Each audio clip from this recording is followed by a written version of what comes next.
Parliament for Airdrie Cochrane in Alberta, and the Conservative Shadow Minister for Veterans Affairs.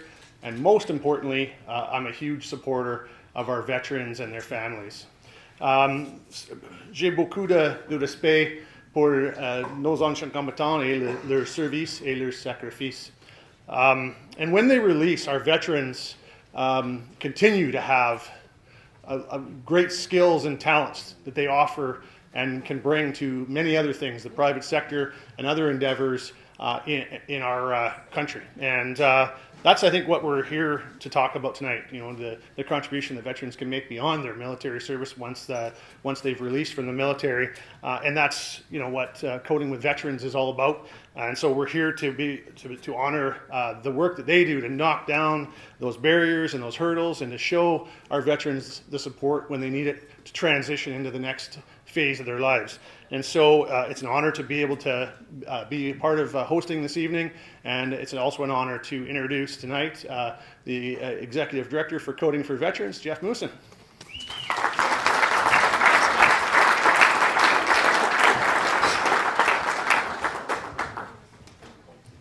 I really want to thank everyone who's attended here tonight.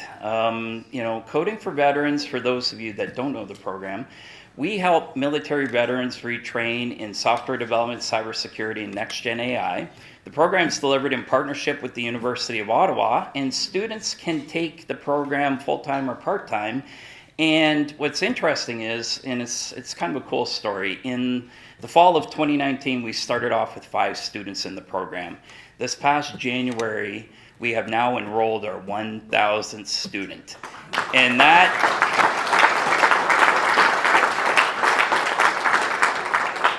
And one of our proudest stats is we have over a 70% employment rate of graduates coming out of the program, because that's ultimately what it is about the jobs. And, you know, it's kind of been a team effort, and it's been neat to really see how this program has evolved over the years. So tonight, you know, we wanted to honor those that are retraining in this space, thank our veterans for the support that they, you know, in the service to our country. And, you know, for us, it's, you know, we see the best and brightest moving forward. So I'd like to call on Minister McKnight to bring greetings from Veterans Affairs Canada.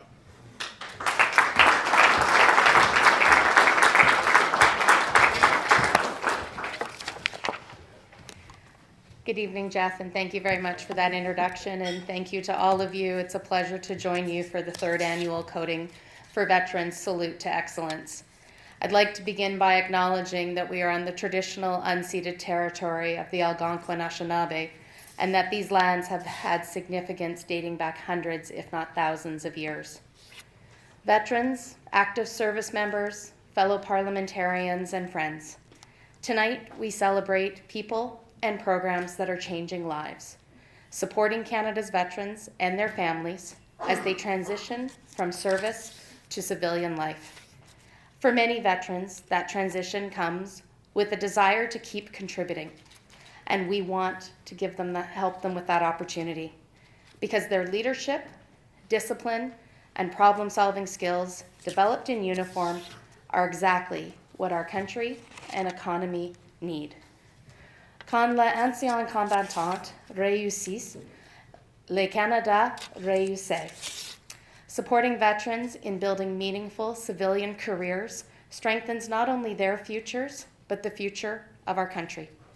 That is why our government is proud to stand with you, working alongside industry partners and organizations like Coding for Veterans. Ensemble, nous créons des occasions concrètes de réussite. The vision is clear. Veterans finding purposeful careers and employers recognizing military experience for what it truly is, exceptional expertise. Because when veterans thrive, Canada thrives. Nos entreprises se développent plus rapidement, et notre économie est bien placée pour réussir dans un monde une évaluation rapide.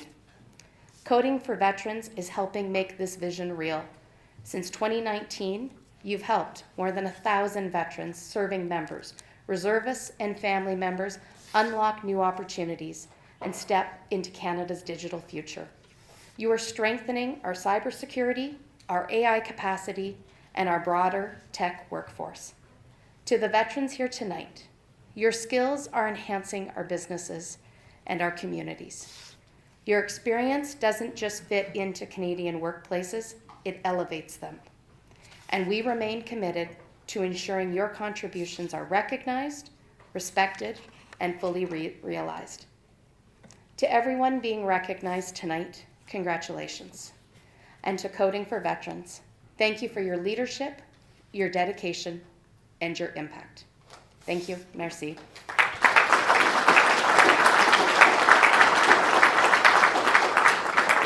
It's now my pleasure to invite Kevin Tetreault, Director of the University of Ottawa, to come up.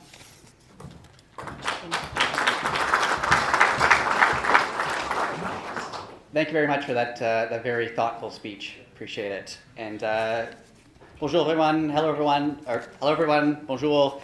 C'est vraiment un plaisir d'être ici avec nos partenaires at Coding for Veterans. Tonight we are proud to present the Commitment to Excellence Award. So who's ready for some awards? Thank you very much. This award recognizes individuals who have demonstrated exceptional dedication to supporting Canadian Armed Forces veterans as they transition into and thrive within Canada's innovation ecosystem. Our recipients are not only making a meaningful impact, they're setting the standard. Their leadership, commitment, and forward-thinking approach are helping shape the future of veteran support and technology in this country. Our first recipient currently serves as Canada's Minister of AI and Digital Innovation, the first to hold this newly established cabinet position. Can anyone guess who that might be? Through his leadership, Canada is advancing in artificial intelligence and emerging technologies in a way that creates real opportunity, especially for those transitioning from military service into civilian careers. For many of our students, these efforts translate directly into opportunity, into security, and into the chance to build a new mission in some of Canada's most forward-looking industries. Tonight, we recognize not only a leader in innovation, but a true supporter of those who have served. Please join me in congratulating the Honourable Evan Stolman.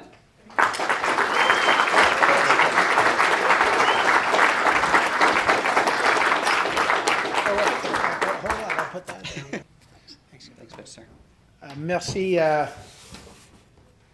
merci Jeff, merci Kevin. Bonsoir tout le monde, c'est un grand honneur d'être ici avec mes collègues et tout le monde ici. I want to offer my sincere congratulations to Senator Rebecca Patterson and MP Blake Richards, who I've known for a long time. Fantastic work. I want to welcome other members of Parliament here. I know many have been here, and I saw, I think, Marilyn Glady was here and others. The former Minister of Defense and our current Minister of Foreign Affairs, Anita Anand, is here, always a tremendous leader and supporter of the men and women in uniform. I want to also say Claude Gay, who, if you look in the pamphlet, Claude was the former president of IBM, and IBM was a big supporter of this program, and it's come to life, and there's Claude's here. Claude also... It's doubly poignant because Claude's son is serving currently with the men and women in uniform and protecting all of us. So Claude, your family, for your commitment, I want to thank you. Senator Henkel, who I was just with at the Senate of the Whole. And I also want to acknowledge General Rick Hillier, who I've known for many, many, many years, since I think when we first met just before the war in Afghanistan started. Your service, your leadership, your commitment to the country is ongoing and tremendous. I always appreciate seeing General Hillier here, and all of you, the veterans, the men and women who have served, first and foremost. Thank you for your service and for lowering your standards and offering me an award. That's always a double pleasure. I will just say quickly, I've had the pleasure, the honor of being with the men and women in uniform many times when I was a journalist in the field. I think especially tonight about being on HMCS Charlottetown, which was sailing out of Bahrain in the Persian Gulf, and I spent a number of time on that ship with the men and women. I always say that any person in this country that wants to see the greatest that this country can offer is to spend time with the men and women in uniform in the field, how they serve, what they do every day, what they give selflessly. They do it, and they do it, and they have done it, frankly, in a very MacGyver fashion. And that has to stop, and that is stopping. And this government, I am proud to say, and I will say in a nonpartisan way, with support of every party, are supporting the men and women in uniform. We believe in the men in uniform. We're going to pay the men in uniform and their families to make sure that they have what they need. And we need to take care of them afterwards. And this tonight is part of it. Nous sommes réunis ce soir pour rendre hommage à une initiative qui compte vraiment aider les anciens combattants à se réinsérer dans la vie civile grâce à des carrières dans le secteur de technologie. When one of our great men and women are released from the Canadian Armed Forces, they're not just changing jobs, they're rebuilding their identity, their routine, and their sense of belonging.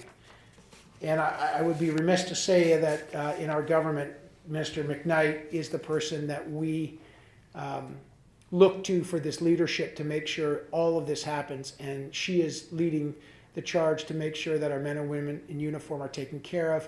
And these programs happen, and to see Jill McKnight here and to see your leadership, to see your dedication, to see your commitment to vets in all the ways is absolutely inspiring. Total commitment, and a pleasure to see you serve here and to follow your leadership. And Mr. McKnight, or Jill as she would insist on being called by everybody, she's led the support for programs that make sure veterans have the support that brings them something that they cannot be taught in any classroom or replicated in any algorithm, which is the work being done by Coding for Veterans, and making sure that the need to continue to have that education throughout their life. As Minister of AI, I also believe that our responsibility is to make sure that this technological shift, and I like to say we are at a geopolitical realignment and a political revolution are happening at the same time. The Prime Minister calls it a hinge moment, a Gutenberg moment, but it's a moment where we better take our men and women in uniform seriously and thank them, because this is transformational, and we need to make sure that we arm not just our men and women in uniform, but every Canadian with the skills they need to take advantage of this technology and build our country strong. And in building our national AI strategy, we are guided by the North Star of AI for all. And when we say AI for all, we mean it, and especially for our men and women who have served our country. Coding for Vets pushes forward our goal. AI for all, not just retraining vets, reservists, and active duty members for a new career, but changing the trajectory of people's lives. I think Jeff was saying to me, the average income of a vet who served about $50,000. After you do Coding for Vets, it's like $80,000, $82,000. So that education, that training makes a material difference. I just want to close by saying we have asked the men and women in uniform to do a lot. We continue to ask the men in uniform to do a lot. And in the world we are entering, we will ask more and more. And we will be there to support the men and women when they are veterans. This program is inspiring. It starts with someone with an idea and continues, I think, a couple people, now you've got 1,000. We owe it to the men in uniform to support programs like this, as they didn't hesitate to serve us. And I want to thank Jeff, I want to thank Kevin, I want to thank the whole organization. It is an absolute honor to be, in a tiny way, even associated with the kind of team that supports our vets and will continue to. Merci. Thank you very much.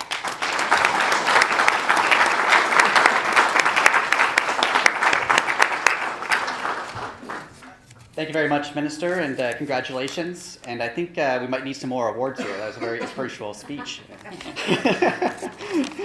Our next recipient is a leader and dedicated advocate for Canada's veteran community. Senator Rebecca Patterson made history as the first woman who was a Canadian Armed Forces veteran to be appointed to the Senate of Canada, a milestone that reflects both her service and her continued commitment to this country. Her work is helping to shape policy and programs to create clear pathways, stronger support systems, and more opportunities for veterans to build stable, meaningful careers after service. Tonight, we recognize not only a leader, but a true advocate, someone who continues to serve those who have served. Please join me in congratulating Senator Patterson, who's actually represented by one of her staff members today, Shawn.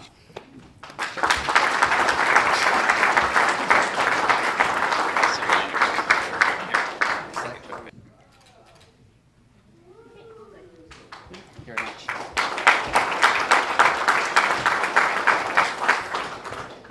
So hopefully obvious that I'm not the first woman veteran to become a senator.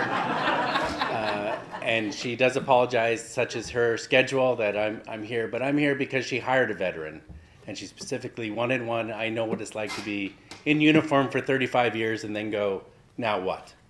And one of the first programs I saw was Coding for Veterans. I have the pamphlet. And I thought that is so... how wonderful is that someone cares about that, where we're coming from, says you have the skills, even if we can't define them, and says we can redirect you and give you something more. Now, obviously, Senator Patterson got to me first, but it was under the auspices that we can build an office that supports serving members and supports veterans, and we can do this together.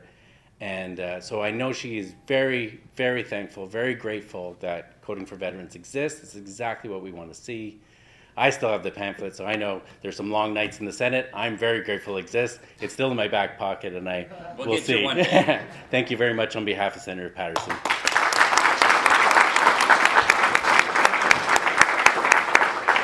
Thank you very much. Congratulations. So our next final recipient is a steadfast and influential advocate for Canada's veteran community. And that this might have been should have been a surprise, but maybe it was a given away. But as to the Conservative Shadow Minister for Veterans Affairs, he has been a strong and consistent voice for accountability, championing meaningful improvements to services, access to benefits, and the overall well-being of veterans across the country. Tonight, we recognize a leader whose commitment is helping to shape a stronger, more responsive future for Canada's veterans. Please join me in congratulating MP Blake Richards.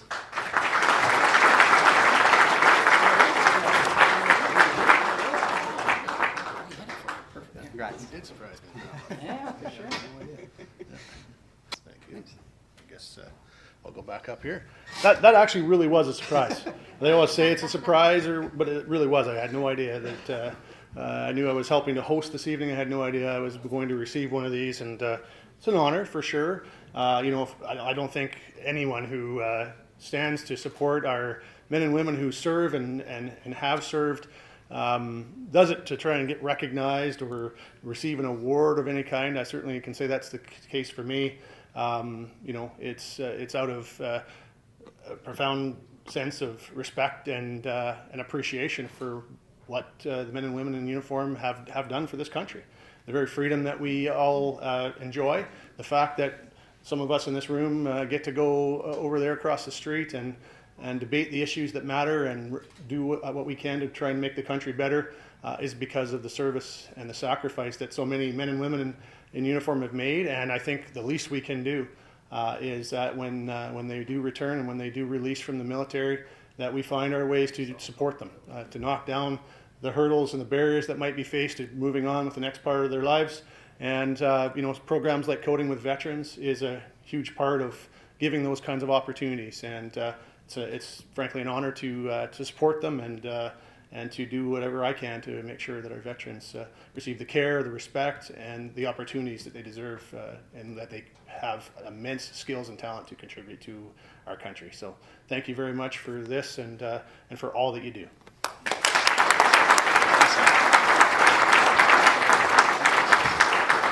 So we're coming towards the end of the program, but I want to call up General Rick Hillier to say a few words about a very unique project that he's working on as it relates to veterans, and to really kind of fill us in just a short snippet of the cool things that you're working on. Yeah, thank you. Jeff, there's no such thing from a Newfoundlander as a few words, okay? So I'll just say that right away here. True story, a little while ago I was giving a talk at lunch in Toronto, about 800 people, and maybe I banged on a bit too long. Halfway through my talk, the guy in the very center got up to start to leave, and it was really distracting because people had to move their chairs and get out of the way, and everybody was looking at him and listening to him, and I was looking at him and listening to him. And finally I stopped and I said, "Sir," and when I did that, the room went absolutely silent.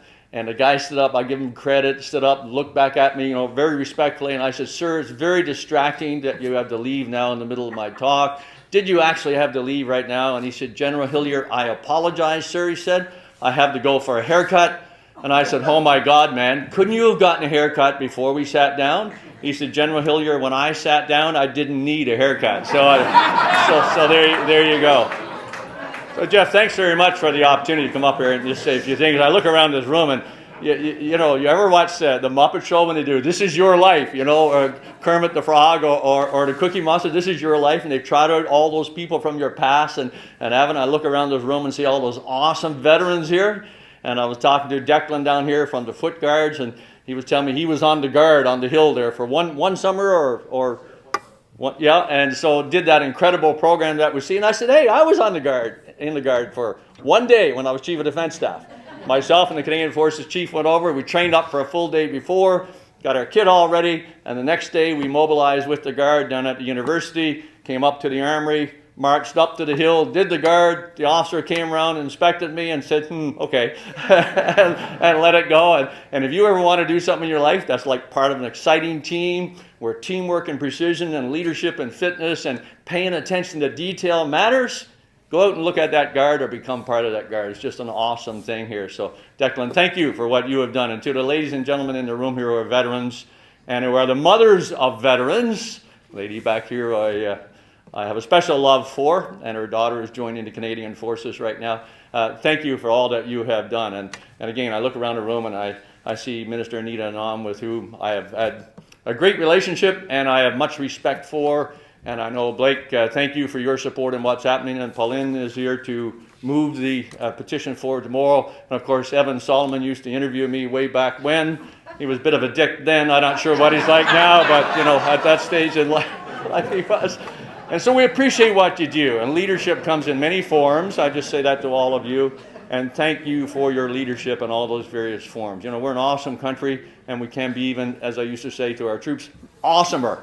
We can be even greater. And so thank you for that leadership. Ladies and gentlemen, tomorrow, Pauline, with the support of Blake, is going to present a petition in the House of Commons, E6661, which is a petition to asking the Parliament to establish an independent review board to review the awards of our soldiers to see that we got it right.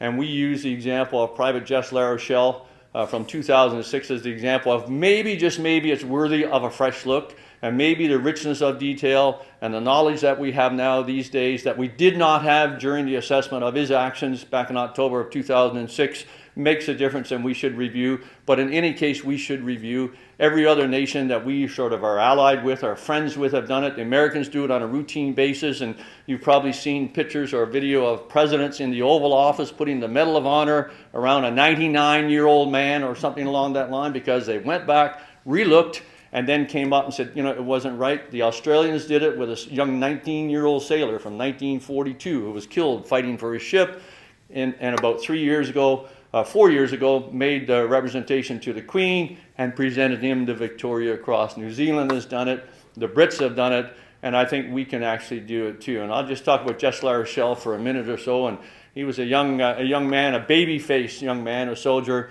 out of Nipissing, Ontario, up near North Bay. Quiet, worked as hard as anybody you could ever meet. He joined the Canadian Forces and deployed to Afghanistan on the 14th of October 2006 with his platoon. And a platoon is normally 3 sections of 8 soldiers plus a small platoon headquarters. They deployed into Strong Point Center in Kandahar province. Strong Point Center was a mud-walled compound, partially broken down with some mud-drying towers and huts around it. And we had established a defensive position there to help provide security for a road that was being built to allow the Afghans to get the crops that they grew to market, so that maybe they could take zucchinis and honeydew melons and all those things about which they bragged and make a living from it, and not have to do cocaine and heroin and that kind of stuff. They moved in at just before lunch hour, got intelligence that an attack was coming in. Only 2 sections of the platoon are there because one is back in Kandahar because of some other challenges. And 2 sections moved in. They got intelligence right away that a large attack by the Taliban was coming in.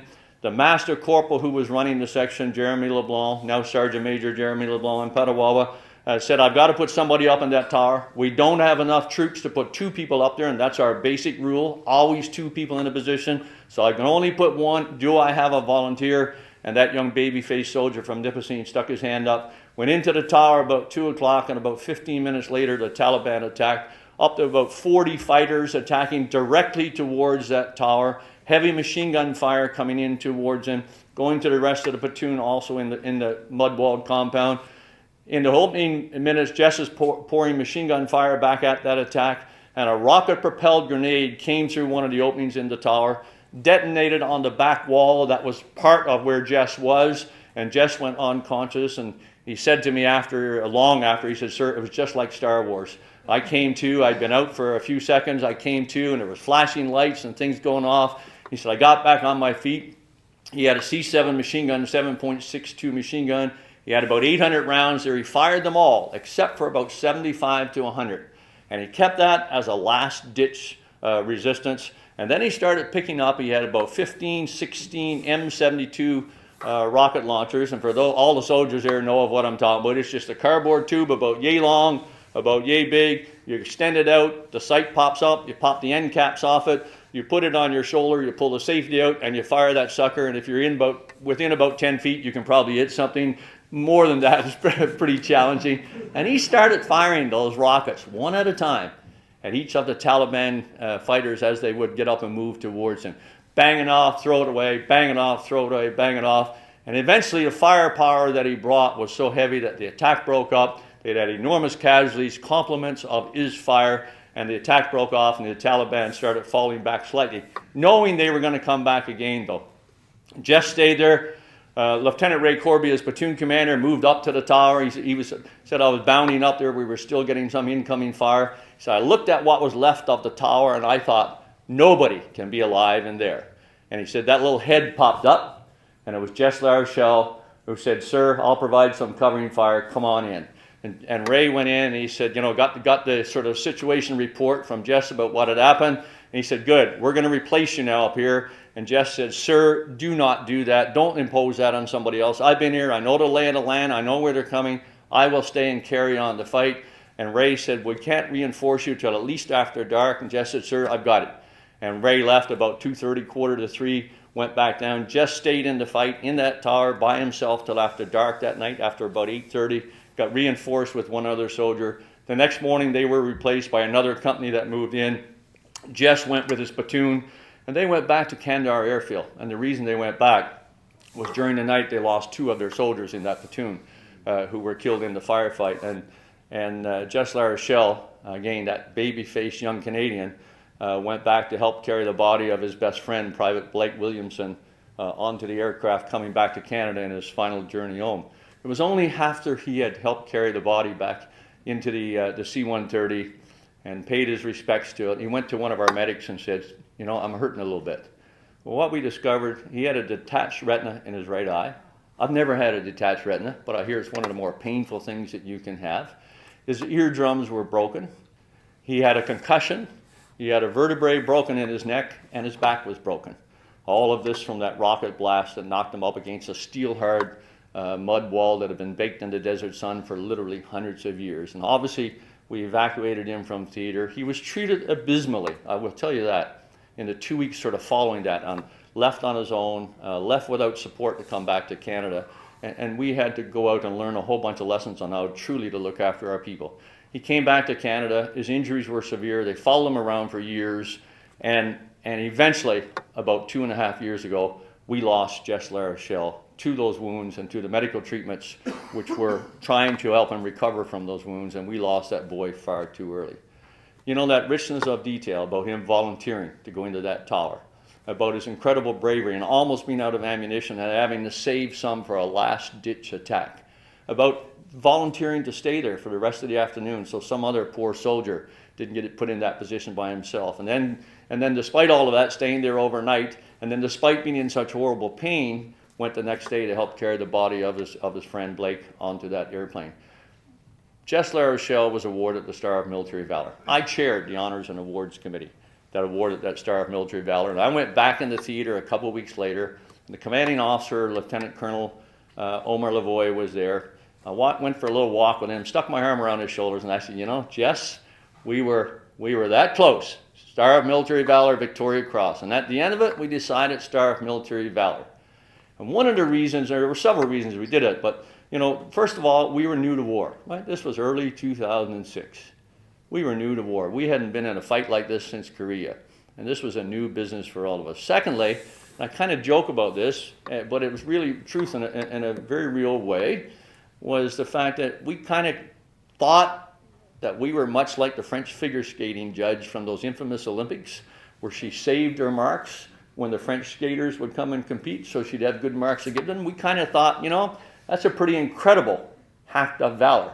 But what if something greater comes along, and you know, how are we going to be? And so I think we sort of kept our powder dry just a little bit. We didn't know all that detail about volunteering to go up there, about how badly he was wounded, and the fact that he volunteered to stay on, and that he was there by himself again, which we never do in the military. And we think Jess La Rochelle, his file should get a review. Somebody said to me, you know, oh, but there's a 5-year window on whether or not the Victoria Cross can be awarded. If it hasn't been awarded 5 years after that event, it can't be awarded. I said, you know, let's go back and look. That rule was put in place by King Edward back in 1905.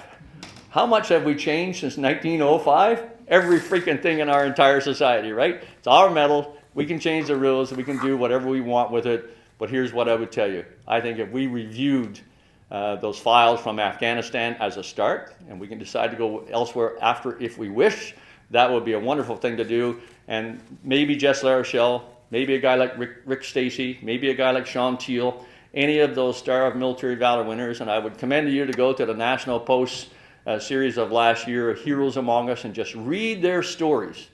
Oh my Lord, it inspires you of what they did. Just maybe one of them, perhaps even two, perhaps even three, God knows, might be decided that they should get to the Canadian Victoria Cross. That's what we're going to do, and say to Pauline tomorrow and Blake for thank you. We're going to do a press conference in the morning, we're going to do a luncheon, and you're going to bring it just after question period, I understand, to the House for a unanimous motion, a unanimous consent motion. And we've got the support of 5 provincial governments. We've got the support of 16,000 Canadians who've signed the petition, right? And we've got the support of a lot more than that. And that's what we are going to do tomorrow. And why are we doing it? We're doing it for Canada, because this is an awesome thing for our veterans, and it's, I think, richly deserved, and it's appropriate responsibility for our nation. So here we are with all the veterans tonight. Jeff, you and Coding for Veterans, you're doing an awesome job.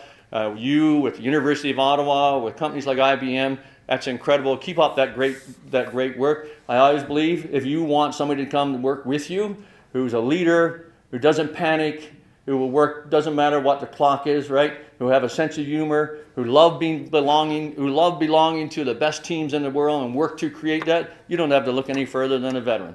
And when you can bring them in and give them the kind of transitional training and then experience in something like AI as an example, man, you've got a war winner right there. And which company in the world and which nation wouldn't want those kind of people working for you? Thanks very much, Jeff, what you do. Ladies and gentlemen, thank you. Thanks, Jeff.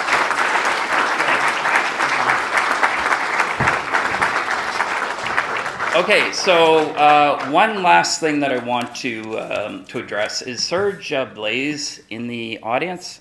Serge, come to the front. For those of you that don't know Serge, Serge is the executive director of the University of Ottawa's PDI. When I approached Serge back in 2018 with this idea of set up a retraining program to allow military veterans to retrain for jobs in Canada's IT sector, without hesitation, Serge says, let's do it. So without Serge Blais, this program would not exist. And Serge is actually retiring from the University of Ottawa in 71 hours, 43 minutes, and 13 seconds, as he says. Yeah, 12 seconds. Serge, I want you to come up. We want to acknowledge his support for our program. And, one thing I also want to do is set the record straight. Serge did not teach Sir John A. Macdonald when he first went to the University of Ottawa. But Serge, on behalf of Coding for Veterans, Thank you, Jeff. Thank you I so want much. to thank you for you. everything you've done. Wow. Okay. Thank you. We could not have done it without you. You could have. But thank you.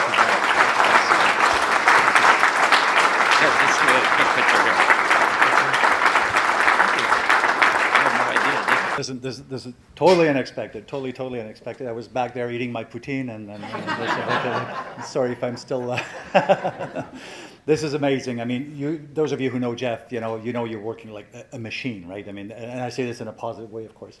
The energy and the inspiration that comes out of this guy is just contagious. Having a general here, General Hillier, who we have the chance to work with as well, really enriches the program. When I see the passion that goes into this program, it's goosebumpy. Even after 32 years at the university, I've seen lots of programs, lots of students. The people who come out from the University of Ottawa's partnership and Coding for Veterans.